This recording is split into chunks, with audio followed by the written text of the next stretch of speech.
What's going on, guys? John with the ProCut, back down here in the finishing the basement job, and today we're going to be putting down the base molding. So let's get to it. I've cut my first piece and I've done a 45 miter in the corner, and I've done a 45 miter down at that end for the splice. And there's two ways you could do your corners. You can miter them and then caulk them, and that's this way, cut at 45 and 45. And on the next corner, I'll show you the other way, which is coping. Now, rather than just put this on the floor and nail it in, I've used a paint stir stick just to shim it up just a little bit, and that allows for any moisture or whatever to get under there, and not air can still get under there so the wall can breathe and your base plate can breathe.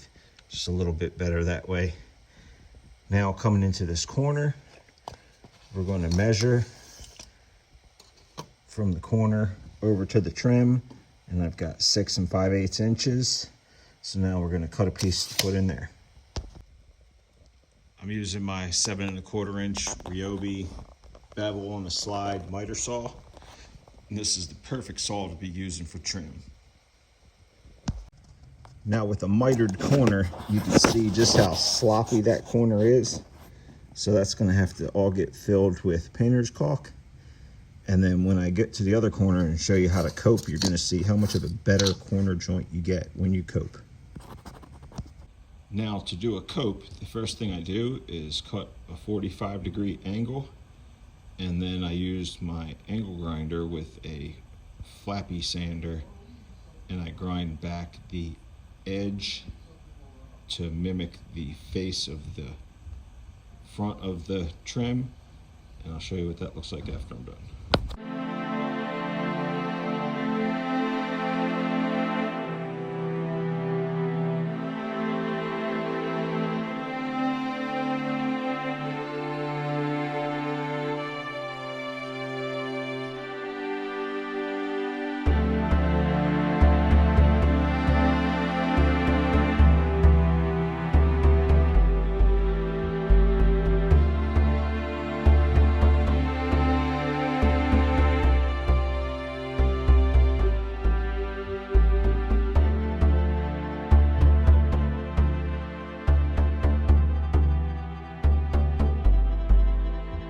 So with the angle grinder and the flap sander, I've taken the edge of that back, and now this piece will go right up against the other piece, nice and flush.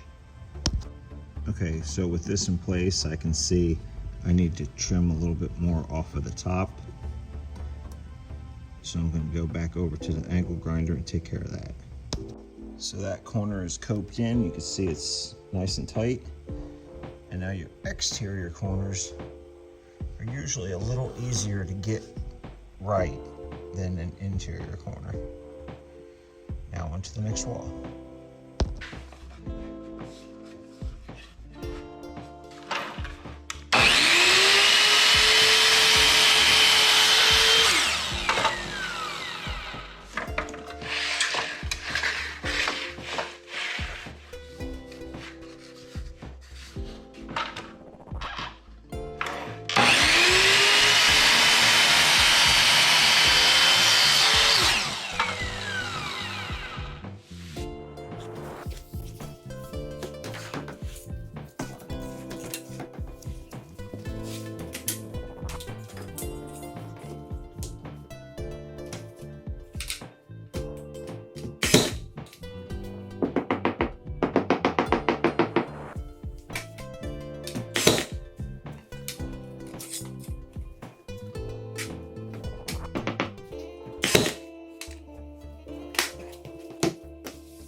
Well, that hit something too hard and spun this freaking thing around. And we're just gonna have to get some needle nose and bend that back and forth and get that off of there.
Now I've got the trim done all the way around the base. So I'm gonna need to run to the hardware and pick up some electric outlet boxes so I can add the extra lighting into this space. It's got 2 lights in here. And then what I've done is I'm gonna splice into 1 light and I'm gonna add a 2nd and 3rd on this end and same on that end. Now all the new lights are up in place. Got 2 track lights added there. The center lights have been swapped out and 2 end lights added as well. So now it's nice and bright down here in this gym. Thanks for watching. Like, comment, subscribe.